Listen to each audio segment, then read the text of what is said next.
শ্ৰীমন্ত শংকৰদেৱ সংঘৰ গোৰেশ্বৰ আঞ্চলিকৰ অন্তৰ্গত বনমালী প্ৰাথমিক শাখাৰ উদ্যোগত আতিথ্যত আজি মহাপুৰুষ গুৰুজনাৰ যি আৱিৰ্ভাৱ মহোৎসৱ তেওঁলোকে উদযাপন কৰিছে। আজি এক সুন্দৰ আধ্যাত্মিক পৰিৱেশত নিজকে বিলীন কৰিবলৈ পাই যথেষ্ট সুখী অনুভৱ কৰিছোঁ। আৰু দুয়োজনা গুৰুৰ আদৰ্শৰে সকলোৱে আগবাঢ়ি যাব লাগিব। আমি অসমীয়া যি জাতি গঠন প্ৰক্ৰিয়াৰে আগবাঢ়িব লাগিব। আৰু এইখন অসমে আমি বিচাৰি আছিলোঁ, যিখন অসমত শংকৰদেৱ মাধৱদেৱ গুৰুজনাৰ আদৰ্শৰে আমি পৰিচালিত হ'ব লাগে। আৰু আজি তেওঁলোকৰ যি আয়োজন, পুৱাৰে পৰা নাম কীৰ্তন চলিছে, আমি ইয়াত অন্নমুঠি গ্ৰহণ কৰিলোঁ। যথেষ্ট আধ্যাত্মিক পৰিৱেশত মনটো আজি প্ৰফুল্লিত হৈ পৰিল। আৰু এনেদৰে শ্ৰীমন্ত শংকৰদেৱ সংঘৰ উদ্যোগত অঞ্চলসমূহত গুৰুজনাৰ যি আদৰ্শ, সেই আদৰ্শ বিয়পি পৰক আৰু আমি যুগে যুগে এক বৃহত্তৰ অসমীয়া জাতি গঠন যি প্ৰক্ৰিয়া আমি সকলো আগভাগ ল'ব লাগিব। গুৰুজনাৰ যি আদৰ্শ সৃষ্টিত আছে, নৱপ্ৰজন্মৰ মাজত কেনেকৈ প্ৰচাৰ হোৱাটো বিচাৰে?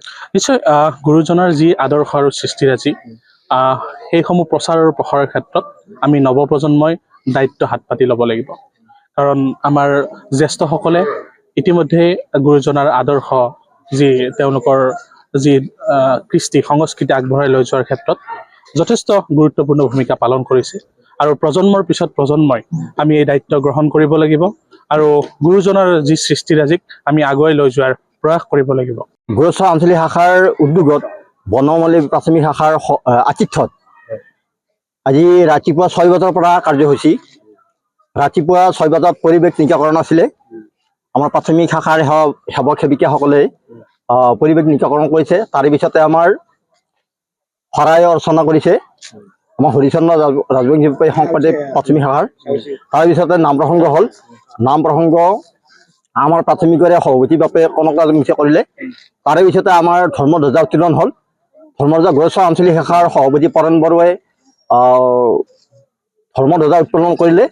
তাৰে পিছতে আমাৰ বৃক্ষৰোপণ কাৰ্যসূচী। বৃক্ষৰোপণ কাৰ্যসূচীত আমাৰ আহিলে প্ৰাক্তন EM কৃষ্ণ গোৰেশ্বৰ সমষ্টি মহেশ্বৰ বসুমতী ছাৰ, তেখেতেও বৃক্ষৰোপণ কৰিলে। আৰু বৃক্ষৰোপণ থাকিলে আমাৰ গোৰেশ্বৰ আঞ্চলিক শাখাৰ প্ৰাক্তন সভাপতি নৰেন ৰাজবংশীয়ে। তাৰ পৰা আমাৰ বৃক্ষৰোপণ কৰিলে দেৰহাছা নাৰ্জাৰী, আমাৰ গোৰেশ্বৰ বিশিষ্ট সমাজসেৱক, তেখেতে আমাৰ ইয়াত আহি বৃক্ষৰোপণ কৰিলে। তাৰপিছতে আহিলে আমাৰ মৃদুল প্ৰতিম ডেকা চিল্কীজাৰ, তেখেতেও আহি আমাৰ এই অনুষ্ঠানত সহযোগ কৰি আমাৰ বৃক্ষৰোপণ কাৰ্যসূচীত অংশগ্ৰহণ কৰিলে। কি ক'ব গুৰুজনাৰ সৃষ্টিৰাজি আমি কেনেধৰণে মানিব লাগে? বা গতিকে আমি আমাৰ শ্ৰীমন্ত শংকৰদেৱ সংঘৰ শংকৰদেৱ যেনেকুৱা আমি তেখেতৰ গুৰুজনাৰ যেনেকুৱা আমি আৱিৰ্ভাৱ মথব আমি পালন কৰোঁ, আমাৰ একেই গুৰু শ্ৰী শ্ৰী মাধৱদেৱো তেখেতেৰে আমাৰ শংকৰদেৱৰে শিষ্য। গতিকে আমি শংকৰদেৱৰ আমি গুৰুৰ আৱিৰ্ভাৱটো যেনেকুৱা আমি পালন কৰোঁ, গতিকে আমি মাধৱদেৱ গুৰুজনাৰো এই আৱিৰ্ভাৱ মহোৎসৱ ভাগি আমি উলহ মালহেৰে পালন কৰাটো আমাৰ কৰ্তব্য।